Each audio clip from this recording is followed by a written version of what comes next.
first objective that I will be discussing is demonstrating your understanding of the terminology and definitions related to intellectual disabilities.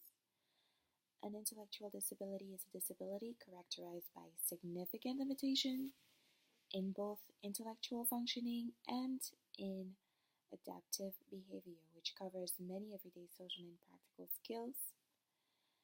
Intellectual functioning, also called intelligence, refers to general mental capacities such as learning, reasoning, problem solving, and so on. Adaptive behavior is the collection of many skills, like conceptual skills, which are language and literacy, money, time, number concepts, and self-direction. We also have social skills, interpersonal skills, social responsibility, self-esteem, social problem solving, and the ability to follow rules and to avoid being victimized. Practical skills is also part of the adaptive behavior, and that includes activities of daily living, occupational skills, healthcare, use of money, use of the telephone, and many others. This condition is one of several developmental disabilities. There is evidence of the disability during the developmental period, and it occurs before the age of 18. It is very important that when defining and assessing intellectual disability, to stress that additional factors must be taken into account, such as the community environment, the individual's peers and culture. Professionals like teachers and therapists should also consider linguistic diversity and cultural differences in the way people communicate, move, and also behave. The second objective that I will be talking about is describing teaching methods and materials that can be used to help students with intellectual disabilities achieve their learning potential. The first strategy is to break down learning tasks into small steps. Each learning task is introduced one step at a time. This avoids overwhelming the student. Once the student has mastered one step, the next step is introduced. This is a progressive, stepwise learning approach. It is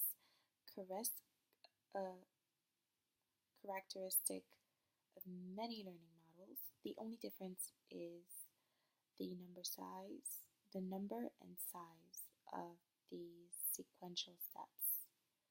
A second strategy is to modify the teaching approach. Lengthy verbal directions and abstract lectures are ineffective teaching methods for most audiences. Most people are kinesthetic learners. This means they learn best by performing a task hands-on. This is in contrast to thinking about performing it in the abstract. A hands-on approach is particularly helpful for students with intellectual disabilities. They learn best when information is concrete and observed. The third strategy is that people with intellectual disabilities do best in learning environments where visual aids are used.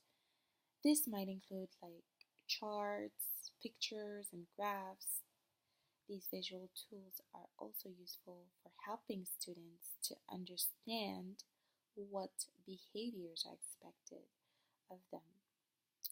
The fourth teaching strategy is to provide direct and immediate feedback.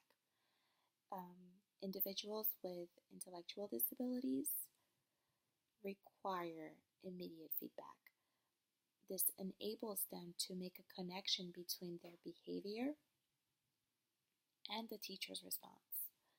A delay in providing feedback makes it difficult to form a connection between cause and effect. The learning points may be missed if there is no feedback given. The last objective that I will be discussing is the importance of the community as an educational setting for individuals with intellectual disabilities. All people, regardless of their abilities, should have an opportunity to participate in full range of community activities. Individuals with intellectual disabilities have limited cognitive capacities and adaptive behaviors for participating in activities of daily living. Despite these limitations, individuals with intellectual disabilities have the capacity to participate in a range of community activities when provided, and it's important to um,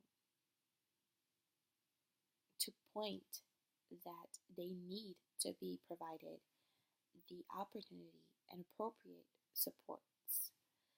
When individuals with intellectual disabilities participate and live in the community, the benefits include greater community, civic, and social participation as they transition from childhood into adulthood.